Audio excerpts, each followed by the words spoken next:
Hello. चलिए आज fire and safety में तीसरा चैप्टर है फायर एक्सटिंग्विशर। फायर एक्सटिंग्विशर में इससे पहले आपको trolley mounted type fire extinguisher के बारे में समझाया गया था।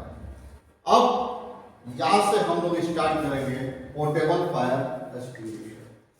तो देखिए पोर्टेबल फायर एक्सटिंग्विशर में काफी वीडियो तैयार होती है, ठीक है, जो कि बिना प्रोजेक्टर के हम आपको बोर्ड पर बकायदा समझाएंगे। इसके लिए सबसे ज्यादा ध्यान आपको क्या देना है कि पहले तो आप लोग चैनल को लाइक और सब्सक्राइब कीजिए, और सबसे बड़ी चीज है कि आपके कमेंट्स नहीं आ रहा है। देखिए अगर कोई भी गलती हो जा रही है बोलने में, कुछ नहीं समझ में आ रहा तो उसको कमेंट्स करिए, ताकि वो चीज मैं अगले वीडियो में अपडेट कर सकूं, अगले वीडियो में आपको समझा सकूं, ठीक है। तो भरसक कोशिश किया करके कि कमेंट किया करके, ताकि चीजें क्लियर हो सके। तो चलिए शुरू किया जाए। अगला फायर एंड सेफ्टी में तीसरा chapter fire extinguisher. Fire extinguisher में आपको हमने trolley mounted type fire extinguisher clear करा दिया था। अब इसमें ये फायर एक्सटिंग्विशर के बारे में जैसा कि आपको बताया गया था कि फायर एक्सटिंग्विशर दो प्रकार के आपको देखने के लिए मिलेंगे। पहला है portable fire extinguisher. Portable fire extinguisher, ये पोर्टेबल फायर एक्सटिंग्विशर का मतलब क्या, जिसको आसानी से उठा करके एक स्थान से दूसरे स्थान पर ले जाया जा सके, वो क्या है, पोर्टेबल फायर एक्सटिंग्विशर, है ना। ये एक्सटिंग्विशर क्या आकार में काफी छोटे होते हैं, इनका उपयोग आसानी से किया जा सकता है। दूसरा है क्या, trolley mounted fire extinguisher. Trolley mounted fire extinguisher, ये फायर एक्सटिंग्विशर क्या आकार में काफी बड़े होते हैं, भारी भरकम होते हैं। जैसा कि आपको पीछे बताया जा चुका है कि ये 22.5 kg के, 25 kg के, प्लस 45 kg के, 50 kg के, अलग अलग वेट के होते हैं, है ना। तो इतना भारी भरकम उठा करके नहीं ले जा सकते, इसके लिए इसमें क्या ट्रॉली व्यवस्था की गई है। इसके नीचे में क्या चक्के लगे हुए हैं, है ना, और ऊपर में कैरिंग हैंडल है जिसको पकड़ करके इसको खींच करके ले जाया जा सकता है। तो ये है ट्रॉली माउंटेड फायर एक्सटिंग्विशर। लेकिन आज हम लोग इस ट्रॉली माउंटेड फायर एक्सटिंग्विशर की बात नहीं करेंगे, क्योंकि इसके बारे में बातचीत हो चुका है। हम लोग केवल अब समझेंगे portable fire extinguisher. Portable fire extinguisher क्योंकि ये आपके सिलेबस के अंदर है, और आज के टाइम में सबसे ज्यादा पोर्टेबल फायर एक्सटिंग्विशर का ही यूज किया जा रहा है, और ज्यादातर इंटरव्यू में इसी से रिलेटेड क्वेश्चन पूछे जाते हैं। तो इन्हीं चीजों को अपने को समझने की जरूरत है, ठीक है। तो चलिए स्टार्ट करते हैं हम लोग पोर्टेबल फायर एक्सटिंग्विशर। तो ये पोर्टेबल फायर एक्सटिंग्विशर को अपने को समझने की जरूरत है। तो चलिए पोर्टेबल फायर एक्सटिंग्विशर शुरू करते हैं। पोर्टेबल फायर एक्सटिंग्विशर, पहले तो पोर्टेबल का अर्थ क्या होता है कि ऐसा उपकरण जिसको उठा करके एक जगह से दूसरी जगह आसानी से ले जाया जा सके, इसीलिए इसको बोलते हैं पोर्टेबल फायर एक्सटिंग्विशर। यानी यह नाम से ही आपको समझ में आ जा रहा होगा कि आकार में काफी छोटा है, हल्का है, आराम से लेकर के जाया जा सकता है, ठीक है। चलिए पहले तो हम लोग ये बात कर लेते हैं कि पोर्टेबल फायर एक्सटिंग्विशर का उपयोग कहां पर करते हैं, इसका उपयोग कहां पर होता है। तो पोर्टेबल फायर एक्सटिंग्विशर का उपयोग एक स्थान से दूसरे स्थान पर उठाकर ले जा सकने वाले तथा आग पर प्रारंभिक क्षणों में प्रयोग में लाए जाने वाले यंत्र को फायर सर्विस में पोर्टेबल फायर एक्सटिंग्विशर कहा जाता है। यानी आग के प्रारंभिक अवस्था में, जब आग के प्रारंभिक अवस्था में यानी छोटी आग हो, उस आग को बुझाने के लिए इस पोर्टेबल फायर एक्सटिंग्विशर का उपयोग किया जाता है, ठीक है। तो इन चीजों को अपने को समझने की जरूरत है। अब बात आती है कि पोर्टेबल फायर एक्सटिंग्विशर कितने प्रकार के होते हैं। तो पोर्टेबल फायर एक्सटिंग्विशर जो है ये होता है 4 प्रकार का, है ना। पोर्टेबल फायर एक्सटिंग्विशर 4 प्रकार के होते हैं। इस चीज को, इसमें पहला है water type portable fire extinguisher. Water type portable fire extinguisher. और दूसरा है foam type portable fire extinguisher. Water type और फोम टाइप। और तीसरा है DCP type portable fire extinguisher. और चौथा है gas type portable fire extinguisher.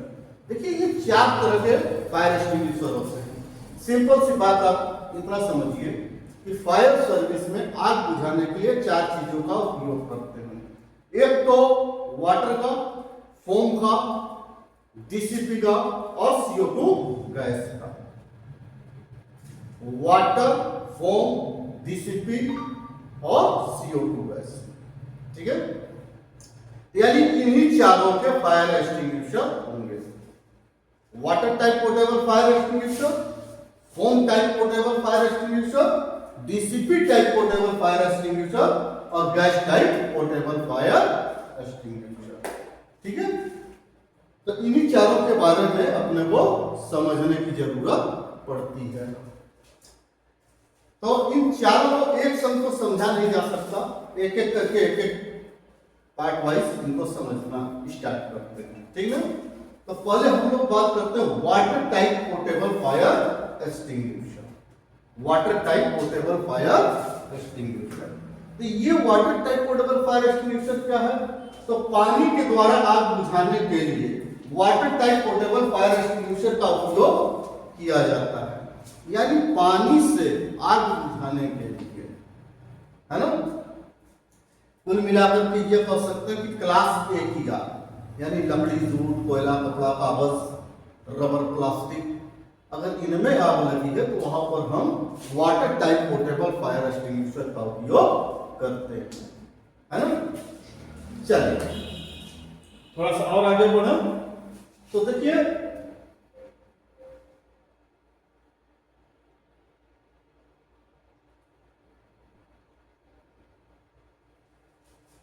ये water type portable fire extinguisher भी 3 प्रकार का होता है। Water type portable fire extinguisher भी 3 प्रकार का है, ठीक है। एक एक करके इनको समझते हैं। तो पहला है water soda acid type portable fire extinguisher. नाम देखिए जरा सा, water soda acid type portable fire extinguisher. दूसरा क्या है? Water CO2 cartridge type portable fire extinguisher. तीसरा है water air stove type portable fire extinguisher. यानी ये 3 फायर एक्सटिंग्विशर ऐसे हैं जिनमें पानी का प्रयोग करके क्लास A की आग बुझाई जाती है। अब एक क्वेश्चन आपसे अक्सर खड़ा होता है आपके सामने कि ये एक्सटिंग्विशर में मान लीजिए आग बुझाने के लिए पानी भरा गया होता है, तो इनको प्रेशर कैसे निकलेगा? ये कैसे पानी एक्सटिंग्विशर से बाहर कैसे निकलेगा? जेट बना करके बाहर कैसे निकलता है? तो जेट बना करके बाहर निकलने के लिए इसमें कुछ चीजें डाली गई हैं, उसी के आधार पर इनके टाइप बनाए गए हैं। जो प्रेशर देने वाला, प्रेशर देने के लिए जो चीज डाली गई है उसी के अनुसार इनकी का टाइप्स बनाया गया है ना। अब पहले में देखिए, फिर से नाम पहला देखिए, वाटर सोडा एसिड टाइप, है ना। वाटर यानी हमारा सॉल्यूशन क्या है? वाटर है, पानी, है ना। और soda acid, soda acid, soda acid का काम क्या? उस पानी को प्रेशर दे करके बाहर निकालना। इसीलिए इन दोनों को जोड़ करके एक नाम बनाया गया, water soda acid type portable fire extinguisher. अब दूसरा बात करते हैं water CO2 cartridge type portable fire extinguisher. तो यहाँ पर सोल्यूशन हमारा क्या है? वाटर। आग कौन बुझाएगा? वाटर बुझाएगा, है ना।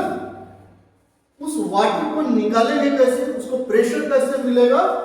तो ये CO2 कार्टेज, उसके अंदर एक CO2 कार्टेज डाला गया होता है, उसके प्रेशर से वो पानी क्या होगा, बाहर निकलेगा, है ना। उसके बाद तीसरा बात करते हैं water air store type portable fire extinguisher.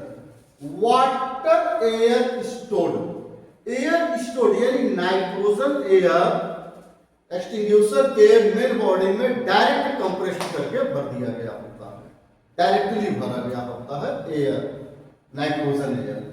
तो उससे ये जो है ये पानी प्रेशर के संग बाहर निकलता है। तो ये तीनों के बारे में अपने को अब अगले वीडियो से एक एक करके अलग अलग समझना है ना।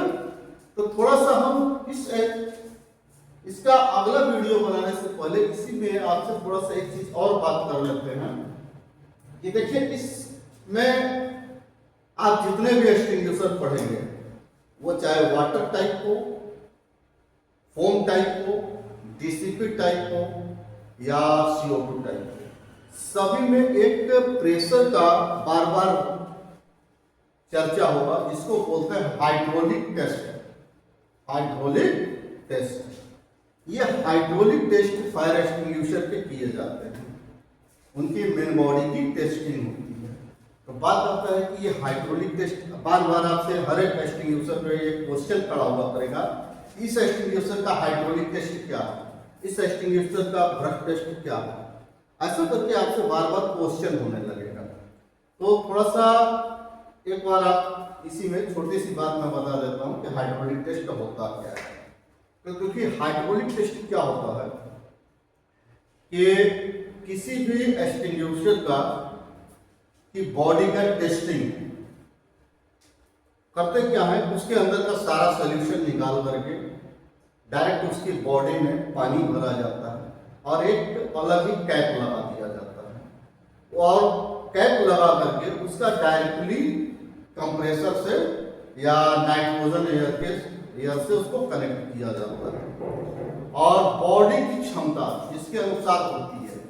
कुछ आपको मिलेंगे जो कि 25 kg पर cm स्क्वायर पे होंगे, कुछ 35 kg पर cm स्क्वायर पे होंगे, कुछ 235 kg पर cm स्क्वायर पर होंगे। तो ऐसा करके अलग अलग प्रेशर के अनुसार उसमें प्रेशर दिया जाता है। प्रेशर दे करके उस बॉडी में ये देखना है कि बॉडी में से कहीं भी पानी लीकेज नहीं कर रहा है। अगर पानी लीकेज करता है तो जाहिर सी बात है वो एक्सटिंग्विशर हाइड्रोलिक टेस्ट फेल है, और अगर लीकेज नहीं करता है तो जाहिर सी बात है वो हाइड्रोलिक टेस्ट पास है। ठीक है, तो इसी के अनुसार हाइड्रोलिक टेस्ट किया जाता है। तो बार बार आपसे एक क्वेश्चन यही उठा करेगा कि इस फायर एक्सटिंग्विशर का हाइड्रोलिक टेस्ट कितना है या ब्रेथ टेस्ट कितना है। तो थोड़ा सा ब्रेथ टेस्ट के बारे में बात कर लेते हैं। तो देखिए ब्रेथ टेस्ट क्या होता है कि जैसे कि ये हाइड्रोलिक टेस्ट आपने करवाया, हाइड्रोलिक टेस्ट कराने के बाद आपसे किसी कारणवश आप उस एक्सटिंग्विशर से संतुष्ट नहीं है, आपको लगता है कि नहीं इसकी बॉडी टेस्टिंग सही नहीं हुई है, इसका हाइड्रोलिक टेस्ट सही नहीं है, तो आप वापस फिर से दोबारा इसको ब्रेथ टेस्ट करवाते हैं कि भाई इसको लेके जाइए और इसका वापस ब्रेथ टेस्ट करके ले आइए। तो देखिए प्रोसेस सेम वही है, उसी तरह से उसमें पानी भरना, कैप लगाना, यहाँ पर प्रेशर थोड़ा सा बढ़ा दिया जाता है। जैसे कि जो 25 kg पर cm स्क्वायर पे जो एक्सटिंग्विशर का प्रेशर दिया जाता था, यहाँ पर 35 kg पर cm स्क्वायर का प्रेशर दिया जाएगा और उसके बाद इसमें लीकेज चेक किया जाएगा। अगर फिर भी लीकेज नहीं हुआ तो समझ लीजिए कि ये ब्रेथ टेस्ट भी पास है। तो यहाँ पर वेंडर हमें एक सर्टिफिकेट इश्यू कर देता है कि भाई ये आपका ब्रेथ टेस्ट क्लियर है। और अगर ब्रेथ टेस्ट में फेल हो जाता तो एक्सटिंग्विशर को कटिंग करके उसको स्क्रैप में डाल दिया जाता है, फिर उस फायर एक्सटिंग्विशर का उपयोग साइट पर नहीं करते हैं। ठीक है, तो ये सारे फायर एक्सटिंग्विशर के बारे में अपने को कायदे से पढ़ना है। आपको ब्रेथ टेस्ट समझ में आ गया, हाइड्रोलिक टेस्ट समझ में आ गया। अब एक एक करके इन सारे एक्सटिंग्विशरों के बारे में अपने को समझते चलना है। सभी के एक एक वीडियो आपको अलग अलग से आते रहेंगे। ठीक है, और चैनल को लाइक, सब्सक्राइब और बेल आइकन ये जरूर करते रहिए और अपने कमेंट्स दीजिए। आपको जो चीजें नहीं समझ में आती है कमेंट्स दीजिए, ताकि उसका हम अगले वीडियो में उसका जिक्र कर सकें, वो चीजें आप फिर से समझा सकें, ताकि आपका सब कुछ क्लियर रहे। अब एक एक करके यहाँ से आपको सारे पोर्टेबल फायर एक्सटिंग्विशर के अलग अलग वीडियो जाएंगे। वाटर सोडा का अलग, वाटर CO2 कार्टेज का अलग, वाटर एयर स्टोर का अलग, मैकेनिकल फोम, केमिकल फोम, ऐसा करके आपको सारे एक्सटिंग्विशर के अलग अलग वीडियो जाएंगे। तो इनको ध्यान से देखिए, समझिए और नोट्स बनाना स्टार्ट करिए, क्योंकि ये सिलेबस फायर डिपार्टमेंट का भी है और सेफ्टी डिपार्टमेंट का भी है। इसको दोनों ही डिपार्टमेंट फॉलो करते हैं और ये दोनों ही डिपार्टमेंट का सिलेबस है, फायर का भी और सेफ्टी का भी। तो दोनों ही लोग बहुत अच्छे से देखिएगा। ऐसा नहीं कि मैं इंडस्ट्रियल सेफ्टी में हूं तो मुझे फायर एक्सटिंग्विशर से क्या लेना देना, नहीं, आपको फायर एक्सटिंग्विशर भी देखना है। ठीक है, तो चलिए मैं यहाँ तक तो आप लोगों को बहुत अच्छे से समझ में आया होगा। तो चलिए फिर मिलते हैं नेक्स्ट वीडियो में, आपको चालू करेंगे। ठीक है, जय हिंद।